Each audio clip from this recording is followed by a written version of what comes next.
లక్ష్మీదేవి ఆనందంతో మీ ఇంటి సింహద్వారం దగ్గరకు వచ్చి మీ ఇంటి తలుపు తట్టి ఇంట్లోకి వచ్చి తరతరాల్ని అనుగ్రహించాలంటే, చిరకాలం ధనానికి లోటు లేకుండా ఉండాలంటే 101 రూపాయి బిళ్ళల విధి విధానం పాటించాలని రహస్య పరిహార శాస్త్రంలో చెప్పారు. ఈ 101 రూపాయి బిళ్ళల విధి విధానం ఏంటంటే, ఎప్పుడైనా శుక్రవారం రోజు మీ ఇంట్లో పూజా మందిరంలో లక్ష్మీదేవి చిత్రపటం ముందు ఒక రాగి పళ్ళెం కానీ ఇత్తడి పళ్ళెం కానీ పెద్దది ఉంచి దానిలో 101 రూపాయి బిళ్ళలు ఉంచండి.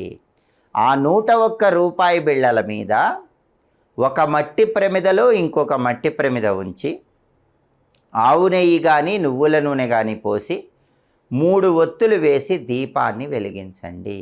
అలా దీపం వెలిగించిన తర్వాత లక్ష్మీదేవికి పరమాన్నం కానీ కట్టె పొంగలి కానీ నైవేద్యంగా సమర్పించండి.